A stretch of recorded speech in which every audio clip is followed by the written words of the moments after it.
For July 11th, 2022. I am Kevin Hoare, and with me tonight is a very, very special guest. We are very fortunate to have Stephen Yates. Steve is the senior fellow at the American Policy Institute, America First Policy Institute, correction, very important distinction. Former chair of the Idaho Republican Party, former deputy national security advisor to the vice president years ago, and for a hot minute, he told me he was the president of Radio Free Asia. We're going to get to hear that story here in just a second. But also, and very importantly, one of the top China watchers, experts on what's happening, all things China, Taiwan, Asia. And of course, if you've been a deputy national security advisor to the vice president, broadly across a whole bunch of different areas, and you spent time living in and learning to speak Chinese. And so we're really lucky to have you here tonight, Steve. Thanks for joining us. My pleasure. Thank you for having me on. So we've heard you speak at some events here in the past, and of course you're a fellow Northwest Pacific resident, and so we often share a lot of thoughts about what's going on in general in politics, but maybe to kind of zoom in on what's happening now, it really does seem that, especially when Afghanistan, the way that withdrawal took place, just sent a message to the entire world that the current administration is a complete mess, and they either don't know what they're doing, or they're either diabolically incompetent or kind of intentionally incompetent because they have another idea of what our foreign policy should be. And now things have happened this last week. I was floored when the prime minister of Japan was assassinated. It almost passed as if it was just another thing that happened. I was floored. Maybe we start there with that. What are your thoughts about that in the context that it's taken place in? Well, I think you're exactly right to point to the very botched withdrawal from Afghanistan as an inflection point. The Democrats, especially the Biden White House, has tried to say, well, but Trump. And yes, President Trump had a desire to withdraw forces from America's longest war. He did have a strategy in place. Secretary Pompeo and others had negotiated some terms. There were conditions built into that. But this is all on Biden's watch. Just like gas prices, just like everything else, it is on Biden's watch. And with their ideology and policy pushing things in a particular direction. So the botched withdrawal of Afghanistan was just a travesty on so many different levels. There was the abandonment of a profoundly secure airbase before the capital had been evacuated. There was the horrible situation of the logistics of people trying to get to the airport and creating a bottleneck where terrorism could kill a number of civilians and our brave men and women that were there trying to help. And so just on so many levels. And then the imagery of the planes lumbering out of there with people hanging on for dear life and falling from those, just things that were echoes of 9/11 level depravity. And so it was just so bad. It was a very low point. I think it was a point at which a lot of veterans in the United States just had enough. There were a number of coalitions that Team Biden has turned away. And I think veterans were just so disgusted by this dishonorable, disorderly retreat. Yeah, that was a $10 billion air base, Bagram Air Base. Yep. It would have been an ideal place to try and a defensible location to try and get people out, control everything, have enough troops to do it. And not only did we just hand it to them, but I think effectively we've handed it to the Chinese, which is insane. Yeah. Well, I mean, in some ways it's related to your initial question or intro of, is this accidental or on purpose, like as Forrest Gump might say. So how can you make a mistake that big accidentally? Yeah. If that was the last one, then we would have something to talk about for a good while, and it'd actually be historic. But sadly for the United States and the world, this is not the last one. We have the absolute failure to deter Russia, but at the same time, almost goad Russia into a conflict. Yeah. With regard to the Russia-Ukraine situation. And that grinding war where Ukraine is losing ground. Yeah, they are. It's not a good look for NATO, the West, or the United States. And then the president going to the Middle East now. So this is all just a backdrop for, well, why would an assassination in Japan be relevant right now? And of course, Shinzo Abe, very important figure, longtime personal friend. So it's a little bit hard to talk about someone that you've known for more than 20 years, from before he was somebody to most of the rest of the world. And Shinzo Abe, I think anybody who's been involved in politics would have to have a warm spot in their heart for someone that rides the roller coaster up all the way to being prime minister. He was forced to resign somewhat at ignominy with his health situation after one term, but then had a second term as prime minister. And that second term was truly transformational. He was able to make amazing strides moving Japan toward his lifelong goal of becoming a more normal nation, towards focusing on the Chinese Communist Party as a force for evil, not opportunity, and something that needed to be countered, not appeased. And he kind of redefined Asia, where originally we had a very East Asia focused, even a Northeast Asia focused. And in that context, China is so big, people think, well, how can you ignore a billion people?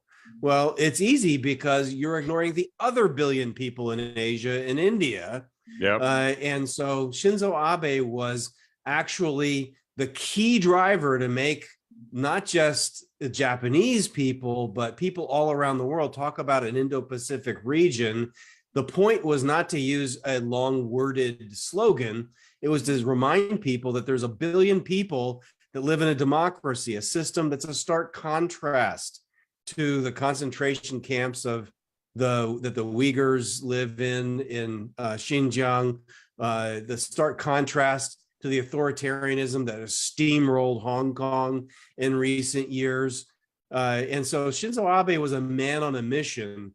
It took initial success and failure to give him an opportunity to make that comeback, but that's why he was a threat. We don't know yet very much about why a former prime minister was someone who was targeted, as opposed to a current prime minister or someone who is a more likely comeback candidate, although Abe might have made a comeback for a third term. Long odds, but in Japan, you can live a good long life usually. Yeah. His was tragically cut short. But he was a threat because he was a non-status quo actor. He upset the establishment in Japan. He upset the establishment in the world. This is all sounding familiar, Steve. Exactly. This is accidentally and on purpose. Yes. To hit some resonant tones. But that's why this is such a dangerous time. People feel like it's okay to shout obscenities and confront people based on different political ideologies and beliefs.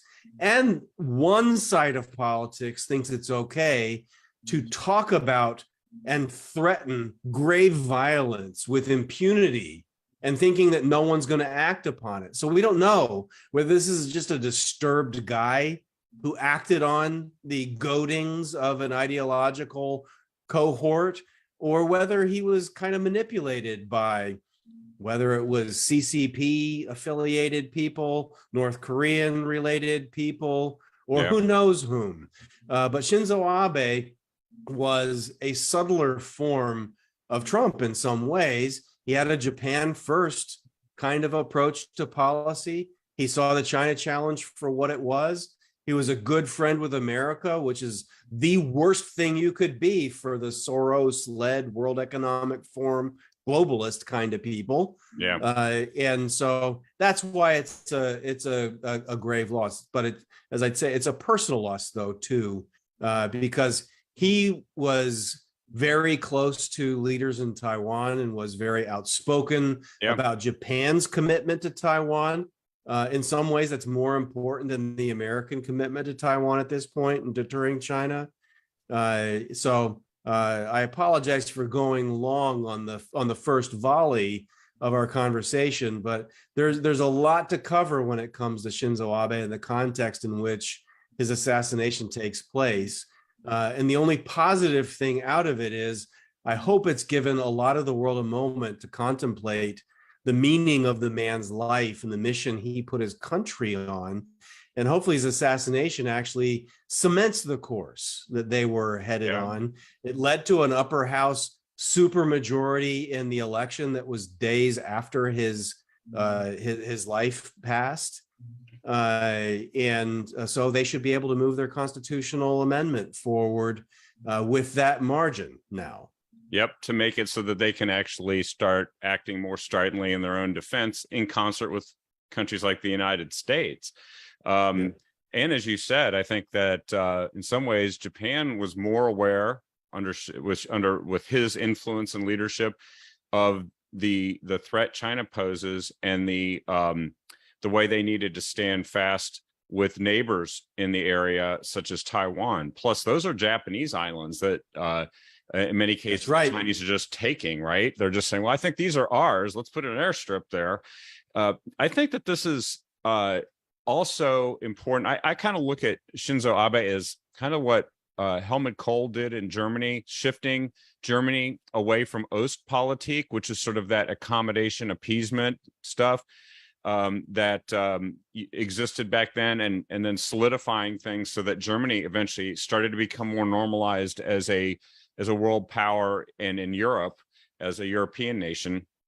And that's how important this is, which it should not be lost on people. Now, I'm also thinking that there's some very concerning things going on with China that just, you're a China watcher. I pay attention to this stuff as best I can. And I'm not hearing a lot of discussion about it, but they have a messed up economy. They have got the latest thing that I saw. I also heard a story about Chinese bank depositors face police and angry protest. And the story that led to that is fascinating because they went and they used the social credit thing, I believe. The people were going to go get their money out of the bank, and they got shut down so that they couldn't go to the bank on the mass transit system. They've got a financial sector, the real estate sector, that are kind of in a state of collapse, which is insane.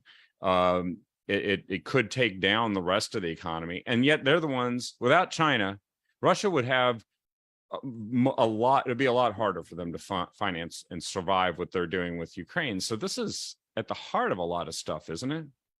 It really is. And it's one of those situations where we've had an evil regime that has succeeded for the most part only in killing Chinese people and shielding the truth from the Chinese people and the wider world, but generations of Chinese people that have grown up pulverized by the trauma of horrendous economic and political decisions by their previous leaders, and just wanting some kind of a social compact of just leave me alone and let my child have a better opportunity than I did. And so they've been willing to tolerate a lot of what most people would find an unacceptable situation. They certainly benefited in some parts of China where modernity has come, and they have sort of the trappings of normal modern life, but none of the freedom, none of the creativity, none of the spirituality or existential kind of benefits that come from true freedom, true purpose in life. All they have is kind of naked nationalism in the definition of what the Communist Party says. And the Communist Party itself is a lie. It's a failed European ideology that moved to the wrong continent, was picked up by Mao Zedong and his band of misfits who just happened to be up against a failing and corrupt regime of Chiang Kai-shek at the time. And so they ended up being the tallest dwarf in the competition at that time. And they ended up holding on to power because of a pulverized society. And so it's just a historical anomaly and a travesty that the Communist Party has any relevance to the long tradition of China. And of course, the Communist Party conducted a revolution against so-called feudalism and Confucianism and everything that was Chineseness. Yeah. And now they try to wrap themselves in those things because everything else they've done has failed. The only thing they've been really good at is stealing everyone else's intellectual property, taking in unbounded international development assistance. And of course, if you're punch drunk on incoming money, who wouldn't be happy with that and who wouldn't be able to develop? But they're at a crossroads now. I think Xi Jinping is a very different kind of leader, and this model does not have a long runway ahead of it. And so I fear very much that conflict is ahead. I don't want that for the Chinese people, because anyone who believes we're all God's children shouldn't want that for others to have to suffer. But I sure don't want people outside of China to have to suffer because of the misdeeds of the Chinese government. So I'm hoping that this can be contained somewhat, but that's actually what Shinzo Abe was doing. That's what Donald Trump was doing. It's what the Quad of Japan, Australia, and India were trying to work on. It's what somewhat this late awakening in Europe with the UK and others in NATO, realizing we have to change course on how we deal with China. And we have to realize when we use that word China, we're not really talking about the people. It's not an ethnicity. We're talking about a party and a communist and evil ideology put political on top machine, of so to party. speak. Yeah, it's a mafia with a country. That's well said. And there seemed to be also the belief that China is pursuing President Xi sees himself, I believe, a little bit more like Mao Zedong rather than Deng Xiaoping. And Deng Xiaoping was the one who started kind of opening things up to the West and taking on more capitalism and investment. And both of them were committed communists. But it seems like this idea that in the last, 10 years or something, that Xi has been trying to take the country more into this authoritarian direction, kind of a technology-based authoritarian state, which I think right now some people around the world are saying maybe that's a better model than these chaotic ones like the one that they have in places like the United States or in Europe. And so there's a kind of ideological battle. It's a weird one because it's not the traditional one like we had in the past, but there is, do you want power and control over the people, which we've had plenty of here in the last few years in the United States? Or do you want freedom and natural rights and limited government? Are they winning or losing that battle around the world? I know they're using debt diplomacy to advance their interests too, but what is happening with that? Is that something we need to pay attention to? Yeah, I don't think they're winning that, but it requires us to engage to make their defeat faster in that regard. And America shouldn't do that alone. There are lots of other countries that have a vested interest in pushing back on that. And I think a lot of countries have passed a sobriety checkpoint with what the China model really is. You can get a rapidly built stadium, but in a few years, you're going to have a structural crack in that thing. You can get a toll road built, but in a few years, you're going to need some maintenance.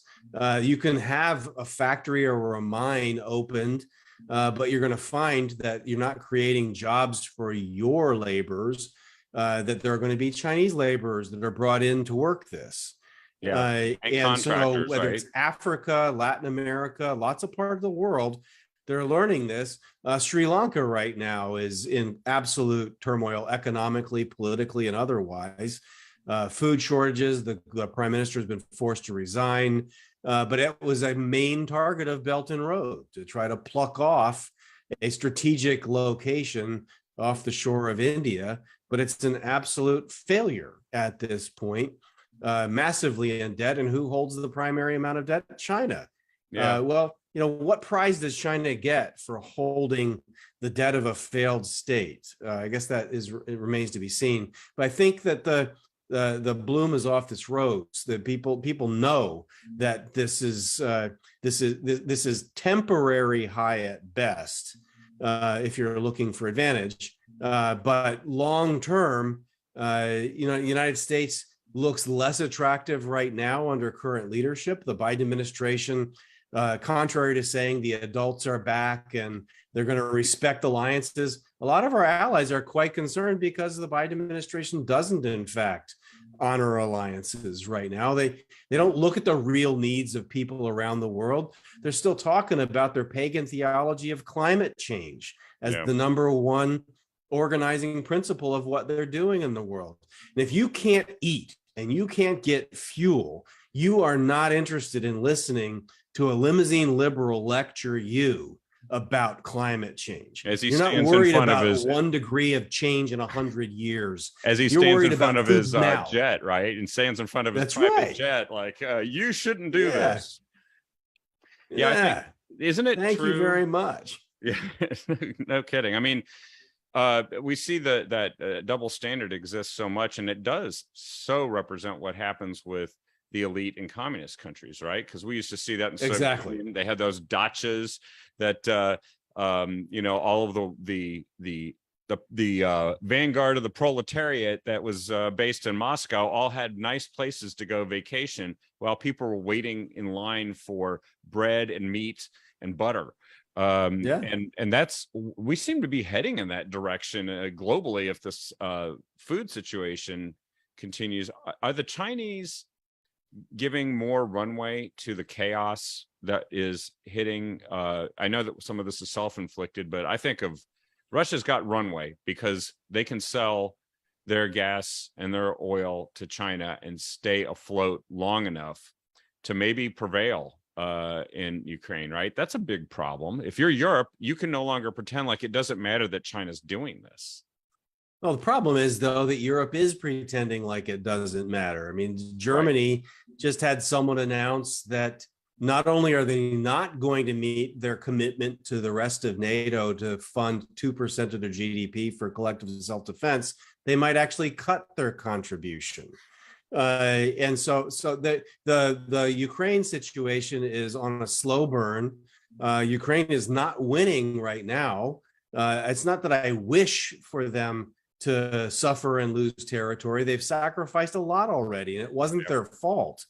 But NATO never embraced Ukraine, made clear that Ukraine was outside of the NATO alliance, and Russia's been gobbling them up. And Russia's fumbled along the way, but they're still taking territory that doesn't rightfully belong to them. The United Nations Security Council made a farce of itself and was unable to stop this. In fact, the key meeting about the invasion was chaired by whom? Russia. I mean, couldn't have made a bigger joke of itself. And NATO, like I say, I mean, they've added countries, they've added Finland, we're gonna expand NATO, but are we going to expand what NATO does for itself? And I think the ultimate transformation of Europeans taking care of Europeans, making it more of a European alliance where America plays a supporting role to friends, as we should. I mean, Europe came to our aid in times of need, and we to them in their times of need, but it needs to be that balanced approach. Well, the same goes in other parts of the world. Chinese and the Russians and the Iranians and all the do-no-gooders out there in the world have done a good job of disaggregating the free world. And that's, again, you want to just get back to sort of a theme out of this last weekend of what Shinzo Abe was working very much in the different direction. He made very clear, unapologetically, that Japan and the United States were not only the best of friends, but absolutely blood allies. Yeah.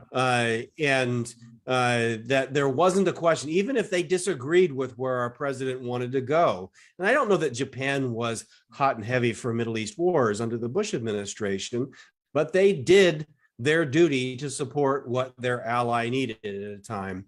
And that was sort of part and parcel of the kind of role that they sought. They made very, very clear that, yes, they'll support global institutions, but global institutions that need to do things.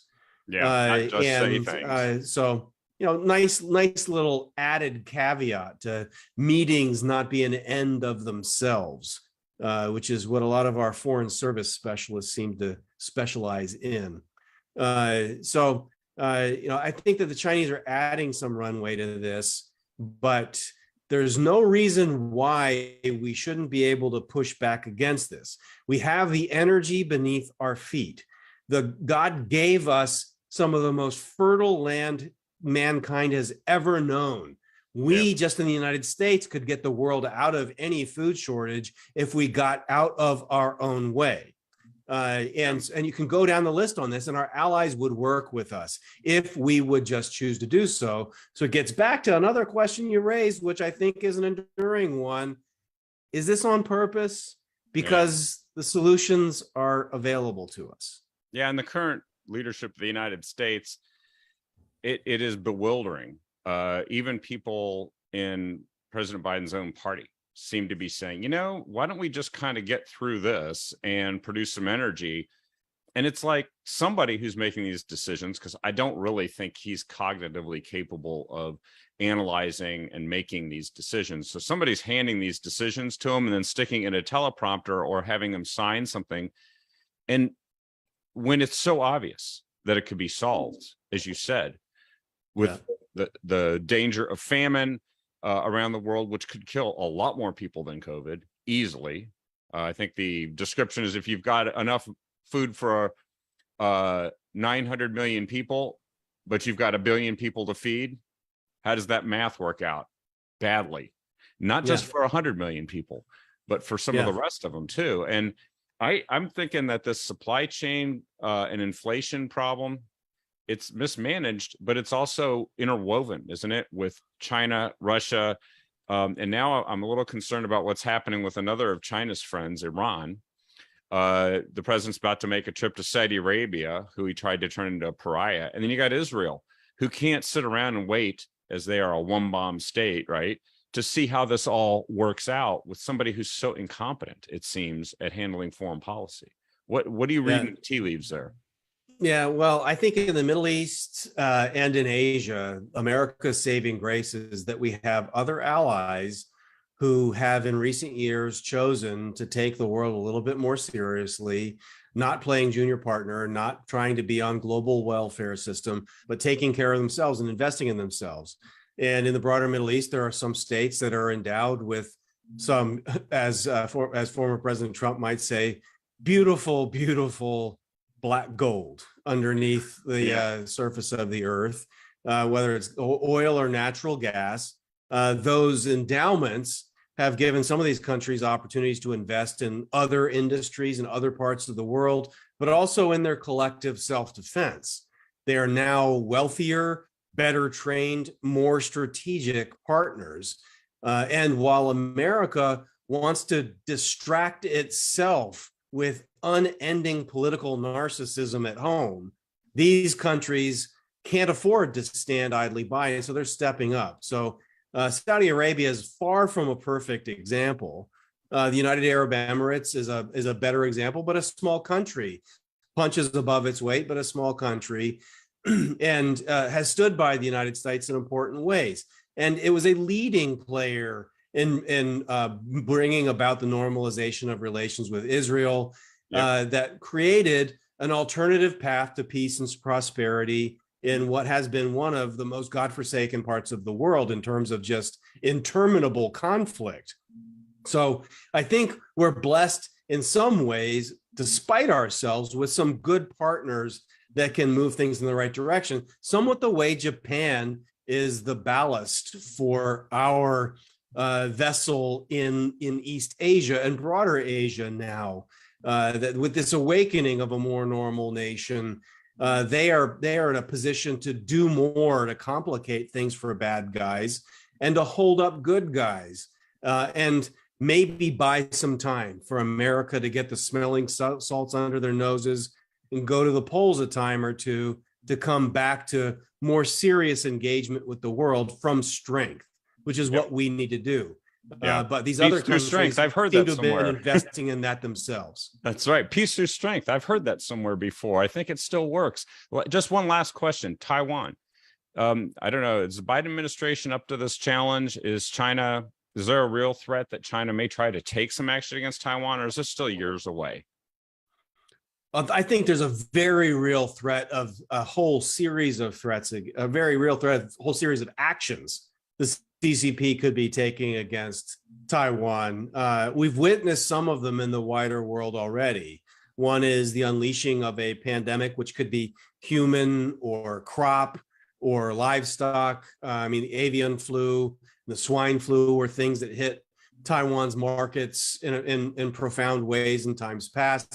SARS-1 hit Taiwan harder than it did the United States back in that time. So we've seen the sort of bioweapon approach that could be taken. Sadly, we've seen with Shinzo Abe the assassination approach that could be taken to try to decapitate and destabilize and immobilize a polity that otherwise has a sense of self-respect and is prepared to stand up against the Communist Party of China. I think the United States under current leadership is in a bad spot. But I think that the people of Taiwan are very committed to their enduring independent identity, their way of life. And there are some critical industries in Taiwan on which not just the United States, but the wider world are so dependent that we literally can't afford to allow Taiwan to fall. Like chip manufacturing, so right? Whether it's the Japan commitment, the Taiwanese stepping up on their own behalf, somewhat similar movie, just a different region. We need time bought by others for us to come back with real adults to be in charge.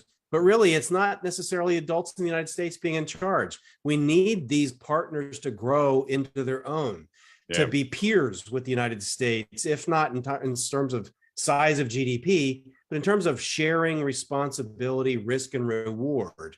And so I think that's the extension of the America First policies that were put forward by the last administration.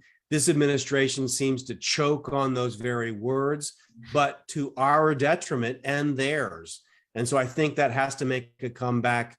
That's why I'm excited to be a part of trying to make sure that those ideas endure, because they are bigger than any one person and any one election. These ideas need to be generational, and they could actually do more to change the world than the Reagan Revolution did in coming out of the Cold War. That is a great way for us to wrap up here, because and by the way, if folks want to get more information about the America First Policy Institute, what is the website? It's americafirstpolicy.com. And they can Google things, and even the Google search engine will turn you in the right direction when it comes to searching for America First Policy. Nice. It is a 501c3 public policy research organization. So if people have a mind to give a tax-deductible charitable contribution, that's more than welcome. If they would like to put a handy-dandy note saying it's because of amazing managerial excellence of Steve Yates that we would like to give this contribution, maybe I'll get an extra gold star to put on my wall by my desk. Nice. And that would be much appreciated. But I appreciate the chance to talk and to share some of these ideas. But I know that we're in violent agreement on these things, and hopefully it can inspire and mobilize some of our friends. It's great, because I mean, a lot of the people that tend to agree with us on these things, sometimes there isn't somebody helping structure that policy conversation so that we know how to talk about it. And you just helped us do that tonight. I really appreciate you taking the time to be on with us. look forward maybe at some point in the future when there just seems to be plenty of foreign policy news to revisit at any time, and we can have you back. And by the way, I was just in Boise a couple weeks ago, and I really enjoyed it. I really did. It was a great place to visit. The kids that I was with for a soccer tournament said it's like Portland except it's clean, and I was like, okay. See, to the rest of Idaho, Boise is like seen differently. Sure. But when you come from ground zero of Portland, yes. But Idaho is a beautiful place. I'm sure it was wonderful. And next time you go, it can point you in the direction of some good friends and some good eats. That would be great. I'd love that. So thanks again, Steve, for joining us. AmericaFirstPolicy.com. I posted it in the feed. Please share the show with everyone you can, by the way. Don't keep it a secret. And Steve, have a great week. I know you're going to be getting flying out tomorrow, and safe travels, and look forward to I do follow is it one of the broadcasters he does, John, trying to remember his name, he has you on every once. John Batchelor. Yes, John Batchelor. Yeah. And then of course Gordon Chang, and I love those, so I get to listen to those. So check those out, folks, as well, and you can stay on top of what Steve is sharing with everyone. Anyway, I promise to keep it so you could get to bed early on the East Coast there and get your flight, and we will look forward to the next time you're on. Have a good night, Steve, and thank you everyone for joining us. Good night. Thanks so much. Take care.